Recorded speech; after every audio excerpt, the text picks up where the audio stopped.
Good morning, students. Welcome to Analytic Powered Virtual Interactive Classroom. তো students কেমন আছো সবাই? আশা করি সবাই ভালো আছো। আমিও ভালো আছি। তো স্টুডেন্টস আমরা কি পড়তেছিলাম? আমরা বর্গ সংখ্যা এবং ঘন সংখ্যা আমরা পড়তেছিলাম। ঠিক আছে? তো স্টুডেন্টস আমরা আমাদের আগের ক্লাসে কি দেখেছিলাম?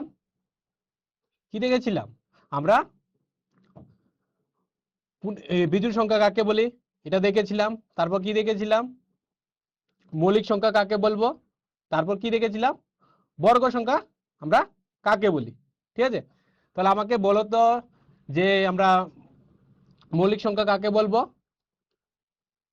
হ্যাঁ, মৌলিক সংখ্যা আমরা তাকে বলবো যে সংখ্যাগুলিকে কি শুধুমাত্র দুইটা সংখ্যা দিয়ে আমরা ভাগ করতে পারবো।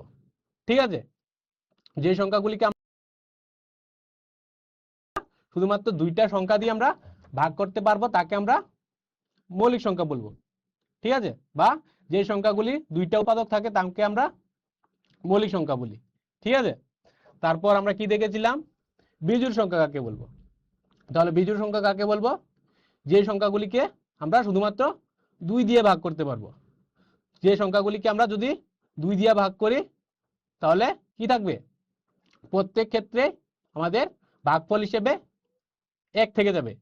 মানে যে সংখ্যাগুলিকে আমরা দুই দিয়ে ভাগ করতে পারবো না তাদেরকে আমরা বিজোড় সংখ্যা বলবো। ঠিক আছে, তারপর কি দেখেছি? তারপর আমরা দেখেছিলাম বর্গ সংখ্যা। ঠিক আছে, তাহলে বর্গ সংখ্যা কি ছিল? হ্যাঁ, যে বর্গ সংখ্যা ছিল যে কোনো সংখ্যাকে যদি আমরা ঠিক একই স্বাভাবিক সংখ্যা দুইটা গুণফল হিসেবে যদি প্রকাশ করতে পারি তাহলে ওই সংখ্যাকে আমরা কি বলবো? বর্গ সংখ্যা বলবো। ঠিক আছে, এতটুকু পর্যন্ত আমরা দেখেছিলাম। তো আজ কি দেখবো? আজকে আমরা দেখবো যে বর্গ সংখ্যা এবং বিজোড় সংখ্যার মধ্যে সম্পর্কটা কি। চলো দেখি নেই। তাহলে কি দেখতে পাচ্ছি? আমরা দেখতে পাচ্ছি যে একটা বিজোড় সংখ্যা। ঠিক আছে, আমরা 1 দেখতে পাচ্ছি। তারপর কি দেখতে পাচ্ছি? একটা বিজোড় সংখ্যা 3 দেখতে পাচ্ছি।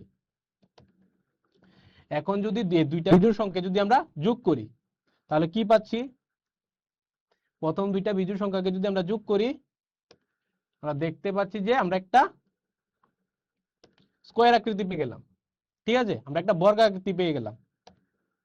ঠিক আছে, এটা একটা পূর্ণবর্গ সংখ্যা, এটা একটা পূর্ণবর্গ আকৃতি। ঠিক আছে, তো কি দেখতে পাচ্ছি যে আমরা প্রথম বিজোড় সংখ্যা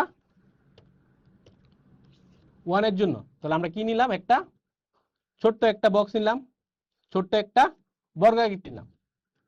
তারপর বিজোড় সংখ্যা 3 এর জন্য আমরা তিনটা এরকম বক্স নিলাম। এখন যদি আমরা এই বক্সগুলোকে একত্রিত করি তাহলে আমরা কি পেলাম? আমরা একটা বর্গাকৃতি পেলাম, আমরা একটা বর্গাকৃতি পেলাম। ঠিক আছে, তাহলে কি বলতে পারছি? প্রথম দুইটা বিজোড় সংখ্যা যোগ করার ফলে আমরা কি পাচ্ছি? আমরা একটা সংখ্যা পাচ্ছি। সংখ্যাটা কি? সংখ্যাটা হচ্ছে 4, যাকে আমরা কি লিখতে পারছি? 2 এর বর্গ লিখতে পারছি। ঠিক আছে, এটা একটা কি সংখ্যা?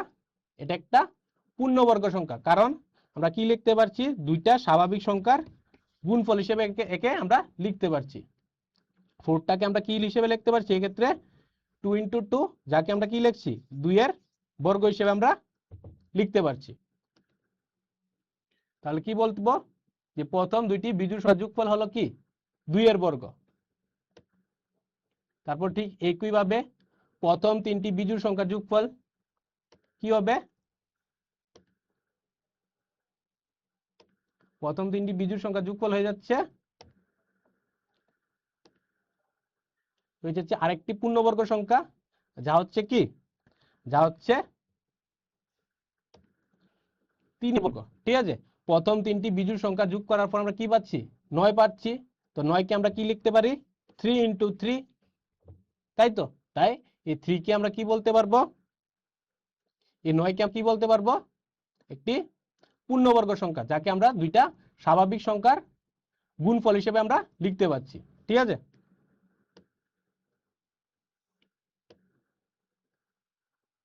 এখন যদি আমরা চারটি বিজোড় সংখ্যাকে যদি আমরা যোগ করি, প্রথম চারটি বিজোড় সংখ্যাকে যদি যোগ করি তাহলে কি পাচ্ছি? তাহলে আমরা কি পেয়ে যাব? আমরা আরেকটা বর্গ সংখ্যা পেয়ে যাব। ঠিক আছে, কারণ এই বিজোড় সংখ্যাগুলিকে যোগ করার পর আমরা একটা কি পাচ্ছি, একটা পূর্ণবর্গ সংখ্যা পাচ্ছি। এখন কি পেলাম, আমরা 16 পেলাম। তো 16 কে আমরা কি লিখতে পারি, 4 এর বর্গ, মানে 4 × 4 আমরা লিখতে পারি। তাহলে কি বলতে পারবো, প্রথম 4টি বিজোড় সংখ্যার যোগফল হয়ে যাবে কত, 4 এর বর্গ। ঠিক আছে, তাহলে এখন আমরা একটা ফর্মুলা জেনারেট করব যে প্রথম n সংখ্যক বিজোড় সংখ্যার যোগফল কি হবে।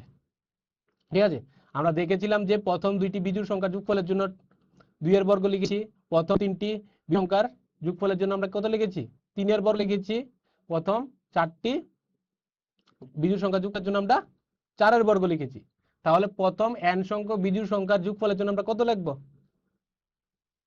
ভেরি গুড, আমরা n এর বর্গ লিখব, মানে n স্কয়ার লিখব, তাই তো। আমরা প্রথম n সংখ্যক বিজোড় সংখ্যার যোগফলের জন্য আমরা n স্কয়ার লিখব। ঠিক আছে, তাহলে প্রথম n সংখ্যক বিজোড় সংখ্যার যোগফলের জন্য আমরা সব সময় n স্কয়ার লিখব। এখন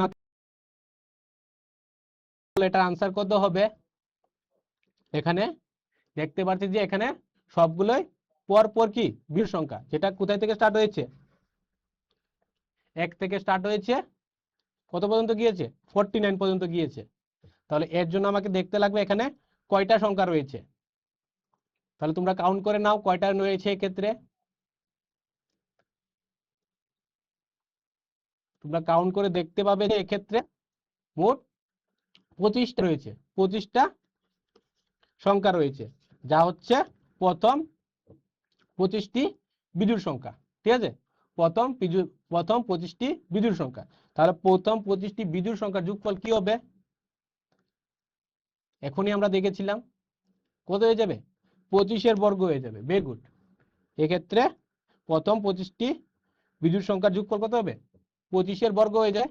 এখন 25 স্কয়ার আমরা কিভাবে বের করব, 25 স্কয়ার আমরা আপাতত এভাবে বের করে নিই। ঠিক আছে, 25 × 25 করে আমরা এভাবে বের করে নেব, যার आंसर কত হয়ে যাবে, গুণ করার পর आंसर হয়ে যাবে 625।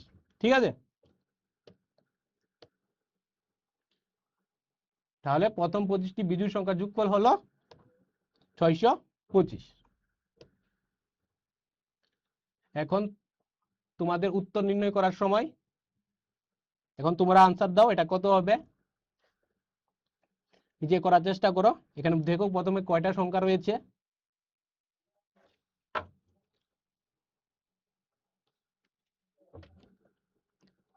আমরা দেখতে পাচ্ছি এখানে প্রথম 9টি বিজোড় সংখ্যার যোগফল হিসেবে এখানে লেখা হয়েছে। তাহলে आंसर কত হয়ে যাবে, आंसर হয়ে যাবে 9 এর বর্গ। ঠিক আছে, आंसर কত হবে, 9 এর বর্গ। তাহলে 9 × 9 কত হয়ে যাবে, 81 হয়ে যাবে। ঠিক আছে, তাহলে এটা কত হবে आंसर, সবাই বলো।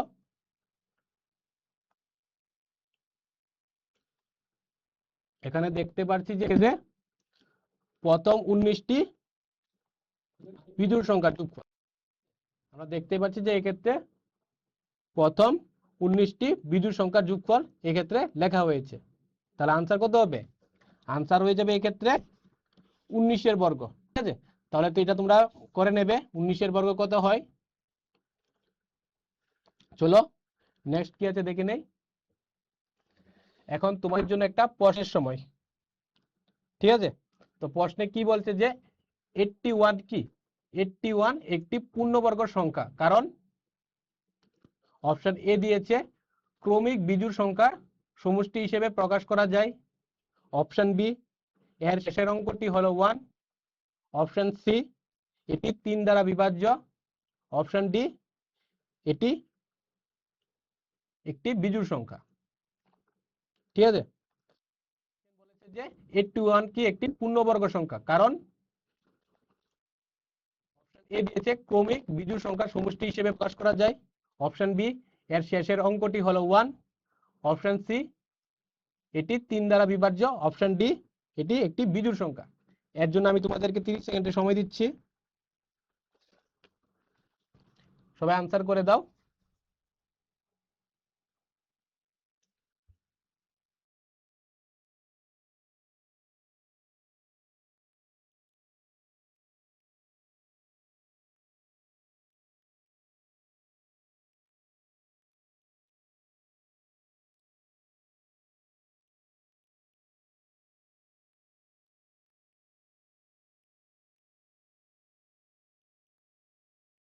সময় শেষ স্টুডেন্টস। আমি দেখতে পাচ্ছি তোমরা অনেক সঠিক উত্তর দিয়েছ।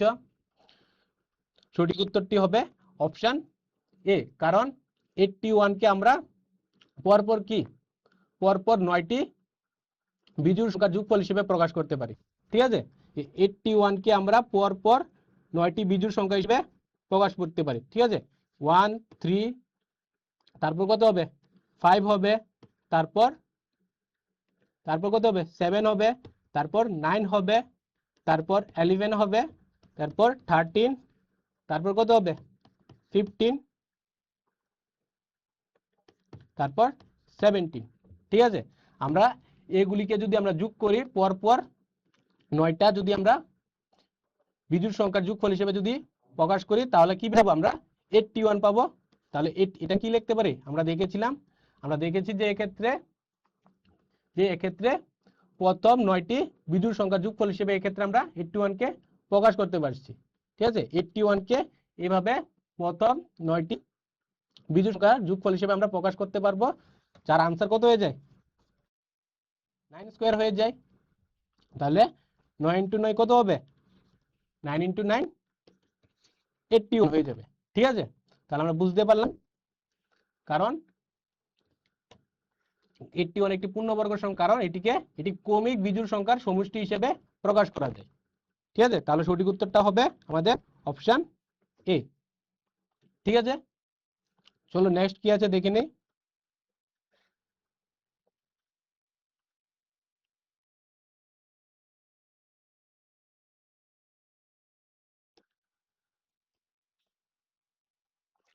তাহলে আমরা কি দেখতেছিলাম যে বিজোড় সংখ্যা, ক্রমিক বিজোড় সংখ্যার যোগফল আমরা দেখতেছিলাম। ঠিক আছে, তাহলে এই ক্ষেত্রে আমরা দেখতে পাচ্ছি কয়টা সংখ্যা, এই ক্ষেত্রে আমরা 5টা বিজোড় সংখ্যা দেখতে পাচ্ছি। প্রথম 5টা আমরা বিজোড় সংখ্যা দেখতে পাচ্ছি। ঠিক আছে, তো এর জন্য আমরা কি দেখেছি, এই 1 এর জন্য আমরা একটা সার্কেল দিয়েছি। ঠিক আছে, 3 এর জন্য আমরা কি দিয়েছি, 3টা আমরা সার্কেল দিয়েছি, ছোট সার্কেল। 5 এর জন্য আমরা কি দিয়েছি, 5টা সার্কেল আমরা দিয়েছি। তারপর 7 এর জন্য আমরা কি দিয়েছি, 7টা ছোট সার্কেল আমরা দিয়েছি। এবং 9 এর জন্য আমরা কি দিয়েছি, 9টা সার্কেল দিয়েছি। তারপর এইভাবে আমরা এইভাবে সারি এবং স্তম্ভে আমরা এটাকে সাজানোর পর আমরা কি দেখতে পাচ্ছি, রোজ এবং কলামে এটাকে সাজানোর পর আমরা দেখতে পাচ্ছি যে এটা একটা কি হয়ে যাচ্ছে, এটা একটা বর্গাকৃতি নিয়ে নিল, এটা একটা স্কোয়ার শেপ নিয়ে নিল। ঠিক আছে, তাহলে আমরা কি বলতে পারবো যে এক্ষেত্রে এটার আকৃতি কত হয়ে যাবে 5 স্কোয়ার। ঠিক আছে, আমরা এইভাবে দেখতে পাচ্ছি 5টা রয়েছে, এইভাবে রয়েছে 5টা রয়েছে। ঠিক আছে, তাহলে আমরা আনসার কত হয়ে যাবে, প্রথম 5টি ক্রমিক বিজোড় সংখ্যা যোগফল কত হয়ে যাবে 5 × 5 মানে 5 স্কোয়ার, যার আনসার হবে 25। ঠিক আছে,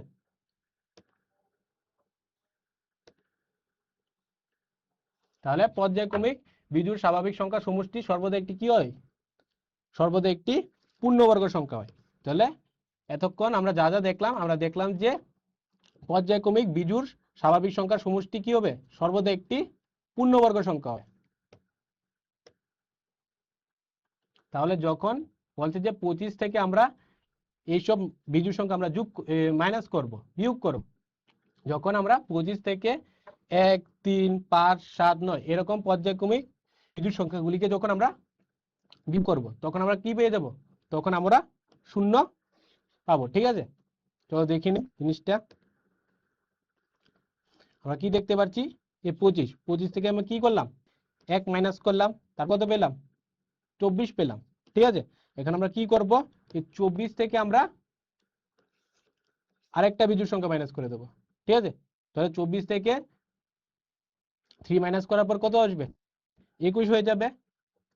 21 থেকে আমরা 5 বাদ দিলে কত হবে? 16 হয়ে যাবে। এখন এই 16 থেকে আমরা কত বাদ দেব? এই 60টাকে বাদ দেব, ঠিক আছে। 60টাকে বাদ দিলে আমি কত পেলাম? 9 পেয়ে গেলাম। এখন 9 থেকে আমরা কি পেয়ে দেবো? আমাদের শেষের বিজোড় সংখ্যাটাকে আমরা মাইনাস করে দেবো, ঠিক আছে। মাইনাস করার পর আমরা কত পাচ্ছি? 0 পাচ্ছি। তাহলে কি বলেছিল যে এই পূর্ণবর্গ সংখ্যা থেকে আমরা যদি এই পর্যায়ক্রমিক বিজোড় স্বাভাবিক সংখ্যা যদি আমরা মাইনাস করতে থাকি, মানে বাদ দিতে থাকি, তাহলে কত পেয়ে যাবো? সর্বশেষে আমরা 0 পেয়ে যাব, ঠিক আছে। তাহলে বলছে যে যদি প্রদত্ত সংখ্যাটি পূর্ণবর্গ সংখ্যা না হয় তবে 1 থেকে শুরু করে ক্রমিক বিজোড় সংখ্যাগুলিকে বিয়োগ করলে আমরা 0 পাবো না, ঠিক আছে। যদি 25টা যদি একটা পূর্ণবর্গ সংখ্যা না হতো তাহলে এরকম আমরা পর্যায়ক্রমিক বিয়োগ করার পর আমরা কি পেতাম না? 0 পেতাম না, যদি এটা পূর্ণবর্গ সংখ্যা না হতো, ঠিক আছে। এক্ষেত্রে আমরা পেলাম, কারণ 25 এক্ষেত্রে আমরা দেখছি যে এটা একটা পূর্ণবর্গ সংখ্যা। তাই এইসব এই পর্যায়ক্রমিক বিজোড় সংখ্যাগুলিকে বাদ দেওয়ার পর আমরা কি পেয়ে গেলাম? সর্বশেষে আমরা 0 পেয়ে গেলাম, ঠিক আছে। এখন আমরা কিছু উদাহরণ দেখে নেই। এ হচ্ছে 20, আমরা 20 থেকে কি বাদ দেব? এই পর্যায়ক্রমিক বিজোড় সংখ্যাগুলিকে আমরা বাদ দেব। তো 20 থেকে আমরা 1 বাদ দিলাম, কত পেলাম? 19 পেলাম। এখন 19 থেকে আমরা কত বাদ দিলাম? 3 বাদ দিলাম। 3 বাদ দেওয়ার পর আমরা কত পেলাম? 16 পেলাম। 16 থেকে 5 বাদ দেওয়ার পর 11 পেলাম। 11 থেকে আমরা 7 বাদ দেওয়ার পর আমরা 4 পেলাম, ঠিক আছে। এখন আমরা যদি 4 থেকে যদি আমরা কত বাদ দেওয়ার চেষ্টা করি? 4 থেকে যদি আমরা আমরা পরবর্তী যদি আমরা বিজোড় সংখ্যাটা যদি বাদ দেওয়ার চেষ্টা করি, 9 বাদ দিই, তাহলে আনসার কত আসবে? সবাই বলো। এক্ষেত্রে 4 থেকে যদি আমরা -9 করি তাহলে কত আসবে? আনসার 5 হবে। এটা আনসার কত কি আসবে? ঋণাত্মকে আসবে, ঠিক আছে। তাহলে এটা পসিবল না। তাহলে আমরা দেখতে পাচ্ছি যে 20 গুলিকে আমরা বাদ দিতে পারছি না। বাদ দিয়ে আমরা শেষ পর্যন্ত আমরা কি পাচ্ছি না? 0 পাচ্ছি না। তাহলে আমরা কি বলতে পারবো? 20 একটি পূর্ণবর্গের সংখ্যা হবে না, ঠিক আছে। 25 হয়েছিল কারণ 25 থেকে আমরা এই পর্যায়ক্রমিক বিজোড় সংখ্যাগুলিকে বাদ দিয়ে আমরা 0 পেয়েছিলাম। এখন 20 হয়নি কেন? কারণ এর থেকে আমরা এই পর্যায়ক্রমিক বিজোড় সংখ্যাগুলিকে আমরা বাদ দেওয়ার পর কি পেলাম না? 0 পেলাম না, ঠিক আছে। তাহলে এর মাধ্যমে বোঝা যায় যে 20 কে 1 থেকে শুরু করে n সংখ্যক ক্রমিক বিজোড় স্বাভাবিক সংখ্যার সমষ্টি হিসেবে প্রকাশ করা যায় না। তাহলে এর থেকে আমরা কি বুঝতে পারলাম? যে 20 এক সংখ্যা নয় যাকে আমরা কি করতে পারবো না? 1 থেকে শুরু করে n সংখ্যক পর্যন্ত স্বাভাবিক সংখ্যার সমষ্টি হিসেবে এটাকে আমরা প্রকাশ করতে পারবো না। এই 20 কে আমরা 1 থেকে শুরু করে n সংখ্যক ক্রমিক বিজোড় স্বাভাবিক সংখ্যার সমষ্টি হিসেবে আমরা কি করতে পারবো না? এটাকে প্রকাশ করতে পারবো না। এখন 64 এর কথা আমরা চিন্তা করি। আমরা দেখবো যে চেক করবো যে 64 একটা পূর্ণবর্গ সংখ্যা হয় কিনা, ঠিক আছে। চলো দেখে নেই। 64 থেকে আমরা 1 বাদ দিলাম, কত হলো? 63 হলো। এখন এই 63 থেকে আমরা কি করব? 3 বাদ দিলাম, 60 হয়ে গেল। এই 60 থেকে আমরা 5 বাদ দিলাম, কত হলো? 55 হলো। এই 55 থেকে আমরা 7 বাদ দিলাম, কত হলো? 48 হলো। এবং 48 থেকে আমরা কত 9 বাদ দিলাম, কত হলো? 39 হলো, ঠিক আছে। তারপর 39 থেকে আমরা কত বাদ দিলাম? 11 বাদ দিলাম, এটা হয়ে গেল 28। তারপর 28 থেকে আমরা কি করলাম? নেক্সট আমরা বিজোড় সংখ্যাটা বাদ দিলাম, তাহলে 13 বাদ দেওয়ার পর আমরা কত পেলাম? 15 পেলাম, ঠিক আছে। তারপর এই 15 থেকে আমরা কত বাদ দিলাম? নেক্সট বিজোড় সংখ্যাটা বাদ দিলাম, যা হলো 15। তো 15 থেকে 15 বাদ দেওয়ার পর কত পেয়ে গেলাম? 0 পেয়ে গেলাম। এই 0 দেখে আমরা বুঝতে পারছি যে আমরা কি ডিসাইড করতে পারবো? এখান থেকে আমরা সিদ্ধান্ত নিতে পারবো যে 64টা কি হবে যাবে? একটা পূর্ণবর্গ সংখ্যা হয়ে যাবে। ঠিক আছে, 64টাকে কি হয়ে যাবে, একটা একটা পূর্ণবর্গ সংখ্যা হয়ে যাবে। ঠিক আছে, যাকে আমরা কি করে লিখতে পারি, 8 স্কোয়ার হিসেবে আমরা লিখতে পারি, মানে 8 বর্গ হিসেবে আমরা লিখতে পারি। তাহলে বলতে পারছি যে 64 একটি পূর্ণবর্গ সংখ্যা। তো স্টুডেন্টস, তোমাদের জন্য আরেকটা প্রশ্নের সময়। প্রশ্নে বলছে যে প্রথম 10টি বিজোড় সংখ্যার যোগফল হলো। প্রশ্নে বলেছে যে প্রথম 10টি বিজোড় সংখ্যার যোগফল হলো। Option A 50, option B 81, option C 100, option D 121। তোমাদের সময় শুরু হয়ে গেল, সবাই চটফট করে আনসার দিয়ে দাও।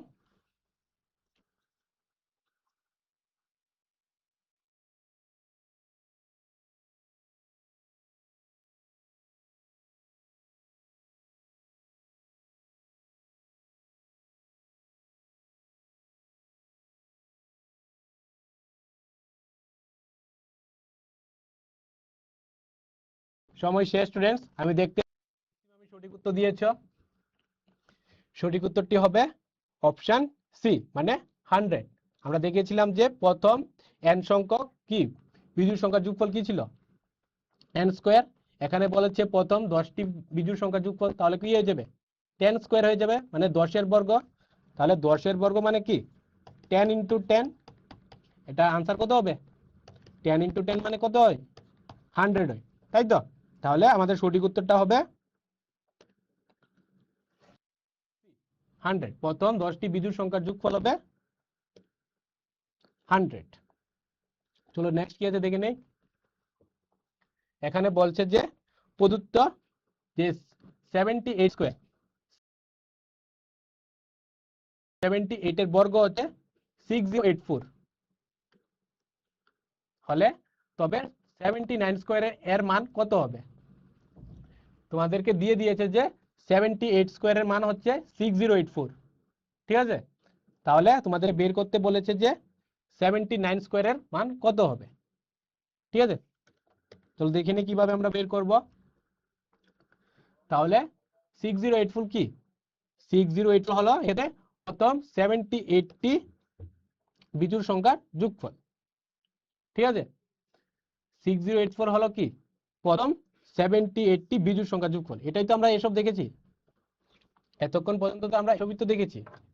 ঠিক আছে, তারপর কি লিখতে পারছি এক্ষেত্রে, তাহলে 79 হবে, 79 স্কয়ার হবে কি হয়ে যাবে প্রথম 79টি,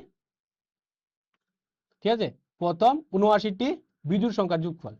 79 স্কয়ারের কি মানে কি বোঝাচ্ছে এক্ষেত্রে, এক্ষেত্রে বোঝাচ্ছে যে প্রথম 79টি বিজোড় সংখ্যার যোগফল। ঠিক আছে, তাহলে দেখতে পাচ্ছি এক্ষেত্রে লিখেছি যে এটাকে আমরা সাজিয়ে লিখেছি যে 79 স্কয়ার ইকুয়াল টু 6084 প্লাস 79 তম বিজোড় সংখ্যা। ঠিক আছে, তাহলে 6084 কি বোঝাচ্ছে এক্ষেত্রে, 6084 বোঝাচ্ছে যে প্রথম 78টি বিজোড় সংখ্যার যোগফল। এক্ষেত্রে 6084 বোঝাচ্ছে যে প্রথম 78টি বিজোড় সংখ্যা। এই সবগুলার পদ আমি যোগ করে নিলাম, তারপর কি করে দিলাম, লাস্ট পদটাকে আমরা আলাদাভাবে যোগ করে নিলাম। ঠিক আছে, প্রথম আমরা 78টি বিজোড় সংখ্যা যোগফল, এটার আনসারটাকে আমরা একসাথে লিখে নিলাম এখানে 6084, তারপর কি করে নিলাম আলাদাভাবে আমি 79 তম পদটাকে আমরা আমরা এই পদটাকে আমরা কিভাবে বের করব এটা আমরা দেখে নেব। এখন আমরা কিভাবে আমরা 79 তম বিজোড় সংখ্যার মান নির্ণয় করব, চলো দেখি নেই। তাহলে এর জন্য আমাকে দেখতে লাগবে এটা কিভাবে আমরা ফর্মুলাটা জেনারেট করব। ঠিক আছে, আমরা দেখতে পাচ্ছি এই ক্ষেত্রে বিজোড় সংখ্যার কলাম, কি দেখতে পাচ্ছি এই ক্ষেত্রে বিজোড় সংখ্যাগুলি 1,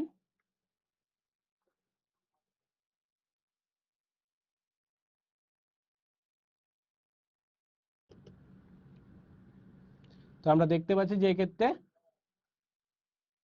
বিজোড় সংখ্যা, ঠিক আছে 1, 3, ঠিক আছে, ধরে নিলাম n একটা বিজোড় সংখ্যা। ঠিক আছে, তো বিজোড় সংখ্যার অবস্থান দেখতে পাচ্ছি এটা 1তম পদ, এটা হচ্ছে 3তম পদের অবস্থান, এটা হচ্ছে n তম জন্য, ঠিক আছে।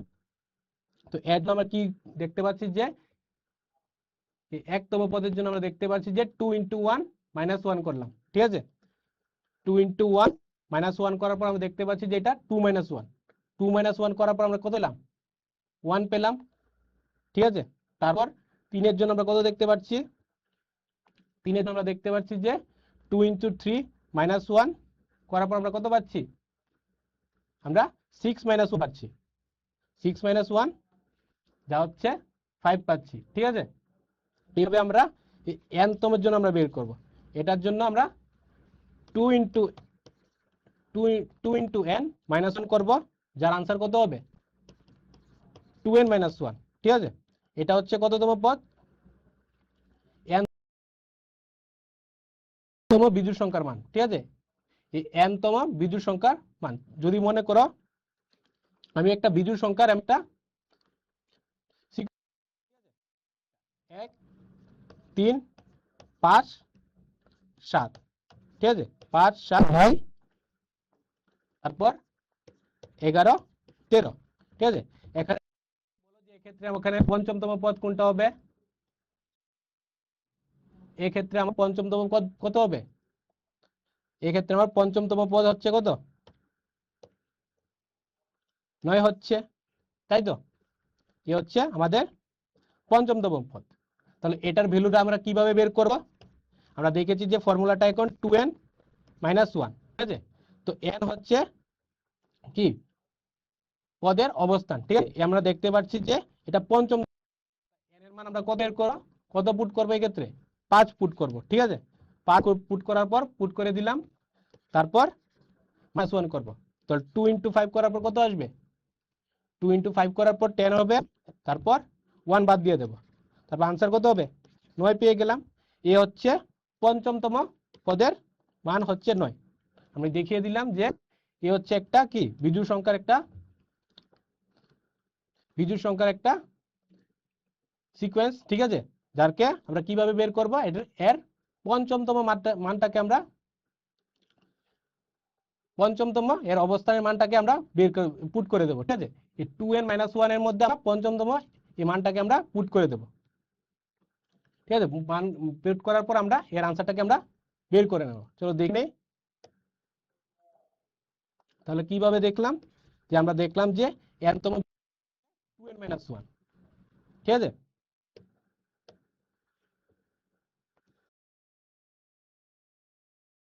তো আমরা দেখতেছিলাম যে n তম বিজোড় সংখ্যা হবে যে কত হবে? 2n - 1 হবে।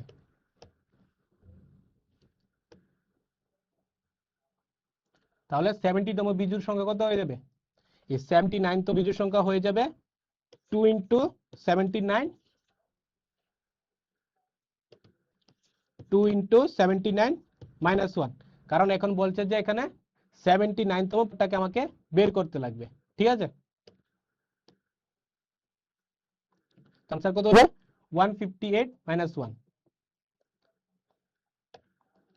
তাহলে এটাকে আমার সরল করার পর কত আসবে? ফাইনালি 157 হয়ে যাবে, যেটা হচ্ছে আমাদের 79তম বিজোড় সংখ্যা। এটা আমরা পেয়ে গেলাম। এখন কি করে দেব? এ মানটাকে আমার এখানে বসাতে লাগবে, ঠিক আছে। বসালে তারপর যোগ করার পর আমরা কত পেয়ে যাব? 79 স্কয়ার এর মান আমরা পেয়ে যাব।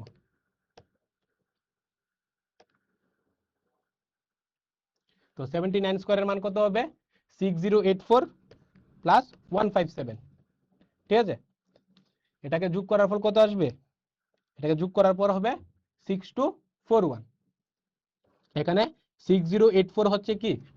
6084 হচ্ছে প্রথম 78 মানে 78টি বিজোড় সংখ্যার যোগফল, এবং 157 হচ্ছে কততম পদ? 79তম বিজোড় সংখ্যা, ঠিক আছে। এটা হচ্ছে 79তম বিজোড় সংখ্যা। এটা আমরা বের করে নিলাম 157, তারপর দুইটাকে যোগ করার পর আমরা কত পেয়ে গেলাম? 6241 আমরা পেয়ে গেলাম। তাহলে 6241 হচ্ছে কি? 79 এর বর্গ, ঠিক আছে। তা হচ্ছে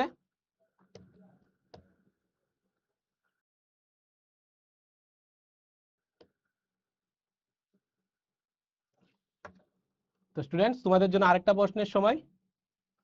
প্রশ্নে বলছে যে প্রথম n সংখ্যক বিজোড় সংখ্যার সমষ্টি হলো 144, ঠিক আছে, তাই n এর মান হবে ড্যাশ, ঠিক আছে।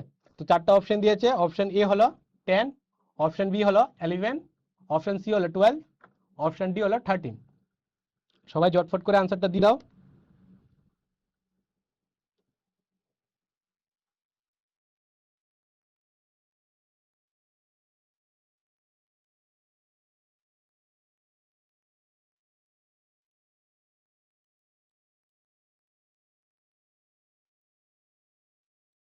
প্রশ্নে বলেছে যে প্রথম n সংখ্যক বিজোড় সংখ্যার সমষ্টি হলো 144, তাহলে n এর মান হবে, n এর মান কত হবে?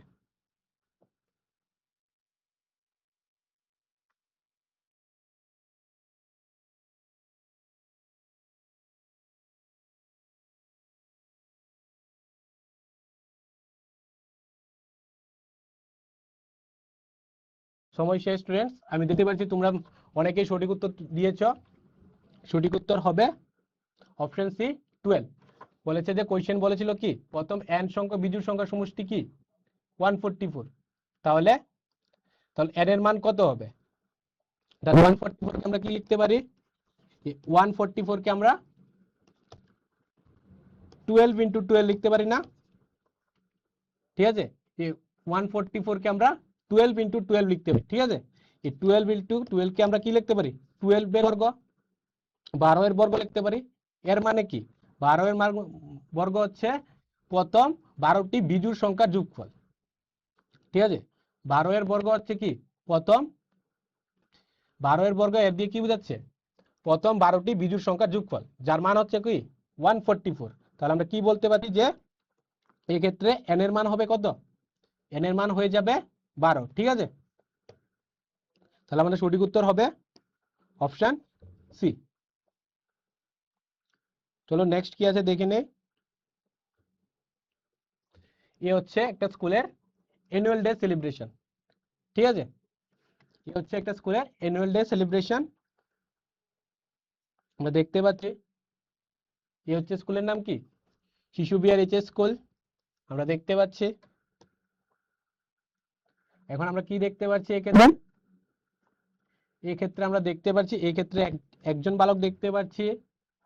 এই ক্ষেত্রে কয়জন বালক দেখতে পারি? 3জন বালক দেখতে পাচ্ছি। এই ক্ষেত্রে আমরা 6জন বালক দেখতে পাচ্ছি, ঠিক আছে। তাহলে আমরা কি নোটিস করতে পারছি? এই ক্ষেত্রে আমরা দেখতে পাচ্ছি যে একটা, এই ক্ষেত্রে আমরা কিরকম আকৃতি দেখতে পাচ্ছি? এই ক্ষেত্রে আমরা এক্ষেত্রে আমরা ত্রিভুজ আকৃতি দেখতে পাচ্ছি।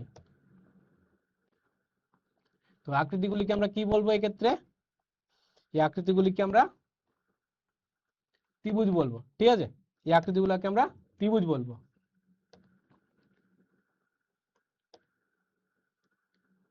তো এখন আমরা যদি এই ত্রিভুজটাকে যদি একবারে ছোট করে নিই, তাহলে কি দেখতে পাচ্ছি? একটা বিন্দু দেখতে পাচ্ছি। এই বিন্দু থেকে কি হচ্ছে? ঠিক আছে, তো এটাকে আমরা একটা ডট দিয়ে দিলাম, আর এটাকে দিলাম আমি একটা নাম্বার দিয়ে দিলাম, যেটা হচ্ছে 1, 3, 6, এইসব আমরা দেখতে পাচ্ছি। তাহলে এটাকে আমরা বলছি যে হ্রাসপ্রাপ্ত ত্রিভুজ, ঠিক আছে। কারণ কোনো একটা জিনিস তৈরি হওয়ার জন্য কি কি লাগে? কোনো একটা বিন্দু দরকার লাগে। কোনো একটা আকৃতি তৈরি হওয়ার জন্য কি থাকবে? সর্বনিম্ন একটা বিন্দুর দরকার হবে, ঠিক আছে। তাহলে এই ক্ষেত্রে আমরা দেখতে পাচ্ছি এটাকে আমরা হ্রাসপ্রাপ্ত ত্রিভুজ বলছি। তাহলে আমরা ত্রিভুজীয় সংখ্যা কাকে বলবো? যে সংখ্যাগুলি দিয়ে একটি ত্রিভুজ গঠন করা যায় তাদেরকে আমরা ত্রিভুজীয় সংখ্যা বলছি, ঠিক আছে। যে সংখ্যাগুলি দিয়ে আমরা ত্রিভুজ গঠন করতে পারছি তাদেরকে আমরা ত্রিভুজীয় আমরা সংখ্যা বলছি। তাহলে ত্রিভুজীয় সংখ্যা আমরা দেখতে পাচ্ছি যে স্টার্ট হলো কোথায় থেকে? 1 থেকে স্টার্ট হলো, তারপর এভাবে চলতে থাকবে, ঠিক আছে। তো প্রথম স্টার্ট হলো 1 থেকে, তারপর হলো 3, তারপর 6, তারপর 10, তারপর 15 আমরা দেখেছি। তাহলে এর জন্য একটা কি রয়েছে? আমাদের একটা জেনারেল একটা ফর্মুলা রয়েছে, ঠিক আছে। এর জন্য আমাদের একটা জেনারেল ফর্মুলা রয়েছে। তো ফর্মুলাটা কি? যে কোনো স্বাভাবিক সংখ্যা n এর জন্য। এখন আমাকে বলো যে স্বাভাবিক সংখ্যা কাকে বলবো? ভেরি গুড, তোমরা বলছো যে কি, যে সংখ্যাগুলি কোথা থেকে স্টার্ট হয়? 1 থেকে স্টার্ট হয়, মানে 1 2 3 4 এভাবে এই সংখ্যাগুলিকে আমরা কি বলে থাকি? স্বাভাবিক সংখ্যা বলে থাকি, ঠিক আছে। যে কোনো স্বাভাবিক সংখ্যা n এর জন্য কি হয়ে যাবে? এই রাশিটা কি হয়ে যাবে? একটা ত্রিভুজীয় সংখ্যা হয়ে যাবে। রাশিটা কি? রাশিটা হচ্ছে n into n plus 1 divided by 2। এই রাশিটাকে আমরা কি বলবো? এটা একটা ত্রিভুজীয় সংখ্যা বলবো।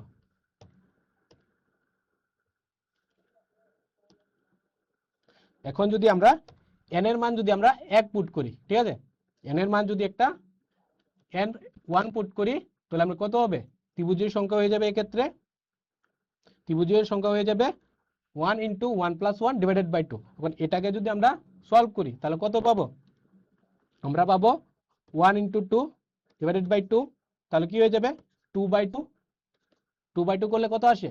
2 কে 2 দিয়ে ভাগ করলে আমরা 1 পেয়ে যাব, ঠিক আছে। তাহলে আমরা কি দেখলাম যে এটাকে সলভ করলে আমরা 1 পাবো, ঠিক আছে। তারপর এখন যদি আমরা n এর মান যদি আমরা বসাই তাহলে কি কত পাবো? ত্রিভুজীয় সংখ্যাটা হয়ে যাবে 2 into 2 plus 1 divided by 2। Answer কত হবে সবাই বলো? এক্ষেত্রে আনসার হয়ে যাবে 3, কারণ 2 ইন্টু 3 হয়ে যাবে। আমরা যদি ব্র্যাকেটের বন্ধনী কাজটাকে যদি করি তাহলে 2 প্লাস 1 করলে 3 আসে। তারপর নিচে কত ছিল? 2 ছিল। এখন 2 2 কেটে দিলাম, কত থাকবে? 3 থাকবে, ঠিক আছে। তাহলে 2 বসার পর আমরা কত পেলাম? ত্রিভুজীয় সংখ্যা 3 পেলাম। এখন 3 বসালে কত পাবো? 3 বসালে আমরা ত্রিভুজীয় সংখ্যা 3 ইন্টু 3 প্লাস 1 ডিভাইডেড বাই 2 6 পাবো, ঠিক আছে। তাহলে এখন আমরা দেখবো যে ত্রিভুজীয় সংখ্যা এবং বর্গ সংখ্যার মধ্যে সম্পর্কটা কি আমরা এটা দেখে নেব, ঠিক আছে। ত্রিভুজীয় সংখ্যা এবং বর্গ সংখ্যার মধ্যে আমরা সম্পর্ক আমরা দেখে নেব। তো ত্রিভুজীয় সংখ্যা কি ছিল? যে সংখ্যাগুলিকে আমরা ত্রিভুজের আকৃতিতে সাজাতে পারি তাকে আমরা ত্রিভুজীয় সংখ্যা বলছি। এবং বর্গ সংখ্যা কাকে বলছি? যে সংখ্যাগুলিকে কি আমরা বর্গাকৃতিতে সাজাতে পারছি তাকে আমরা বর্গ সংখ্যা বলছি, ঠিক আছে। তো এ হচ্ছে কি, এ হচ্ছে ত্রিভুজীয় সংখ্যা। এখন আমি যদি কি করি,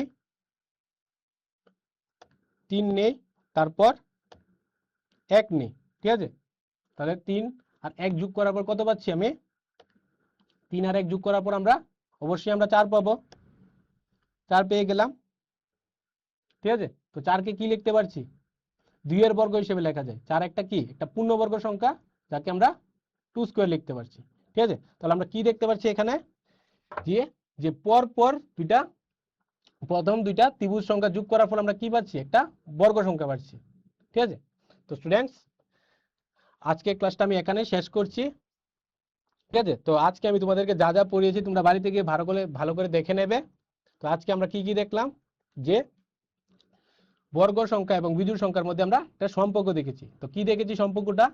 যে প্রথম n সংখ্যক বিজোড় সংখ্যার যোগফল কি হয়ে যাবে? একটি বর্গ সংখ্যা হবে, যা হবে n স্কয়ার, ঠিক আছে। এটা আমরা দেখেছি। তাহলে এখন আমরা কি দেখতেছিলাম? যে ত্রিভুজ সংখ্যা এবং বর্গ সংখ্যার মধ্যে সম্পর্কটা কি। তো স্টুডেন্টস, এই ক্লাসটাকে কন্টিনিউ রাখবো। তো দেখা হবে তোমাদের সাথে পরের ক্লাসে। সবাই ভালো থাকবে, সুস্থ থাকবে। টাটা সবাইকে।